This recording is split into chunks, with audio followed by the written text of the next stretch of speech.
Hey there, Cowboys Nation. The NFL free agency is in full swing, and the Cowboys have made some interesting moves. But here's the big question. Did they make the right decisions, or did they completely miss the mark? In today's video, we're breaking down the winners and losers of the Cowboys offseason. Some players came out on top, securing bigger roles or better opportunities. Others? Well, let's just say they might not be too happy with how things played out. And I want to hear from you after each section. Let me know in the comments if you agree or disagree with my picks. Who do you think benefited the most? And who got the short end of the stick? Your take matters, so drop your thoughts down below. Now, before we get into the specifics, let's set the stage. The Cowboys entered free agency with several key questions.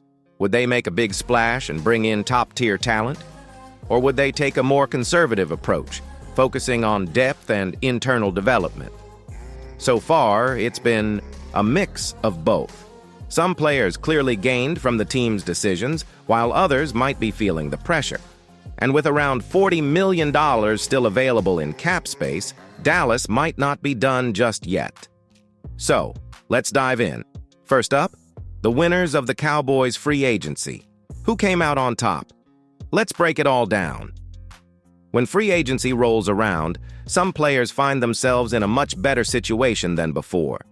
Whether it's due to a lack of competition, a clearer path to playing time, or smart financial moves by the front office, certain Cowboys definitely benefited from this offseason. Let's start with the wide receivers already on the roster: Jalen Tolbert, Kevontae Turpin, Jonathan Mingo, and Jalen Brooks.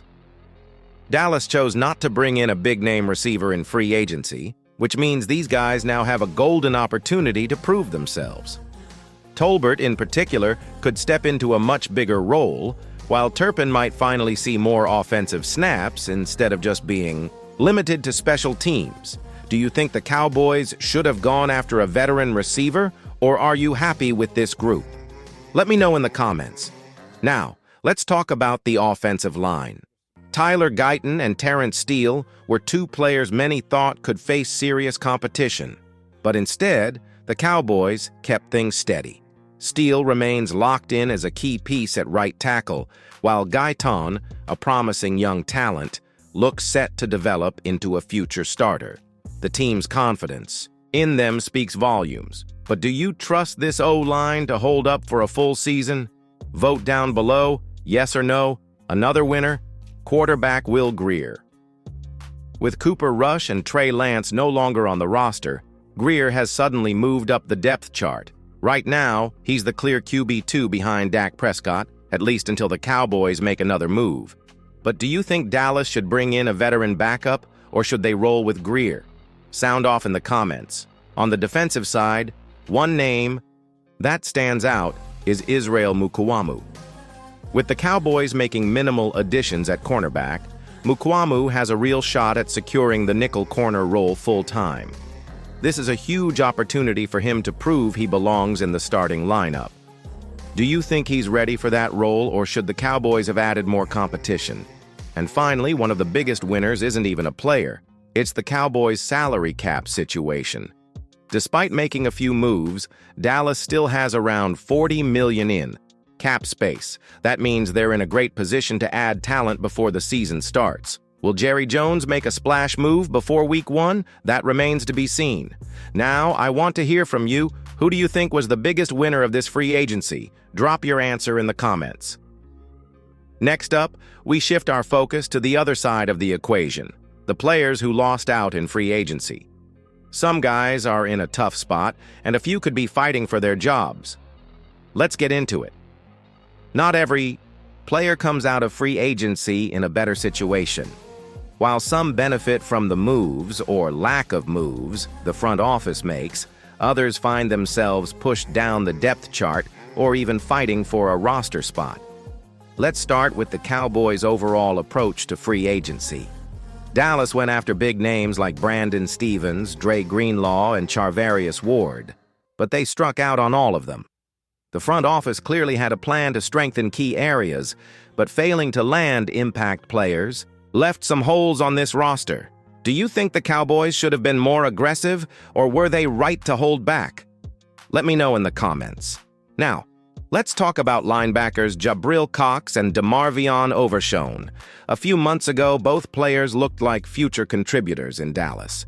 But after the team signed Kenneth Murray and Jack Sanborn, things suddenly got a lot more complicated. Cox, in particular, is at serious risk of being cut, while Overshown, coming off an ACL injury, will have to fight just to earn playing time. If you had to keep just one of these guys, who would it be?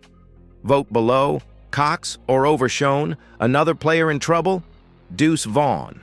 The fan-favorite running back had a great story last year, but the Cowboys just brought in Javonte Williams and Miles Sanders, which means Vaughn could be the odd man out. He'll have to fight for a roster spot, and even if he makes the team, his role could be minimal. Do you think Vaughn deserves another shot, or is this backfield just too crowded? Drop your thoughts in the comments. And then there's Micah Parsons.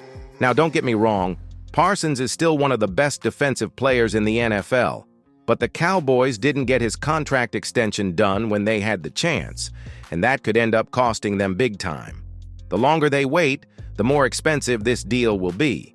If the front office isn't careful, they could find themselves in a tough situation financially. How much do you think Parsons' next contract will be worth? Take your best guess down below. So, what do you think? Who was the biggest loser of this free agency? Let me know in the comments. Now, even though the main wave of free agency is over, the Cowboys aren't done yet. They still have around $40 million in cap space, and there are moves they can make before the season starts. Up next, we'll break down what Dallas might do next and whether they'll spend that money or hold on to it. Stay tuned. Free agency isn't over just because the first wave has passed. The Cowboys still have around $40 million in cap space, which means they have options. The question is, will they make a splash, or will they keep playing it safe? One of the biggest needs still on the table is wide receiver. The Cowboys didn't bring in a big name, which means they're betting on CeeDee Lamb and Brandon Cooks carrying the load. But should they add a veteran for depth? Guys like Tyler Boyd and Hunter Renfrow are still out there. Would you bring in another receiver or trust the guys already on the roster? Vote below. Cornerback is another position to watch. Dallas missed out on Charvarius Ward and Brandon Stevens, but they could still find a reliable veteran to pair with Trevon Diggs and Darren Bland. If the Cowboys don't sign anyone, it likely means they're planning to target a corner in the draft. Do you think they should make a move now or wait? Drop your thoughts in the comments. Speaking of the draft, that's where Dallas might make its biggest impact. With the 24th overall pick, they could go after a wide receiver, a defensive lineman, or even an offensive lineman to protect Dak Prescott.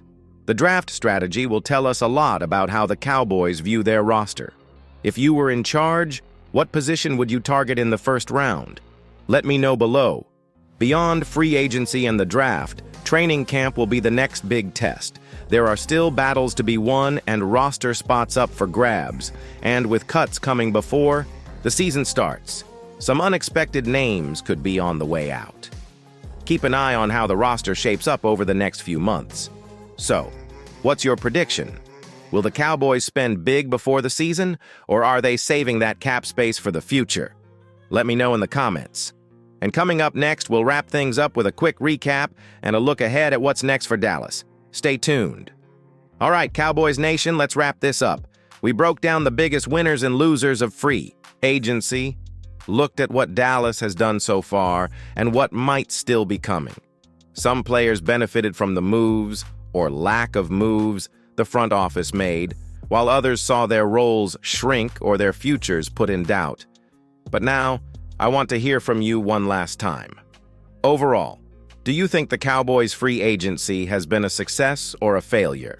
Drop your take in the comments. This offseason is far from over, and the decisions Dallas makes in the coming weeks, whether it's signing a veteran or focusing on the draft, will shape the team heading into 2025. And you already know we'll be here, breaking down every move. If you enjoyed this breakdown, make sure to subscribe to the channel and turn on notifications so you don't miss any updates.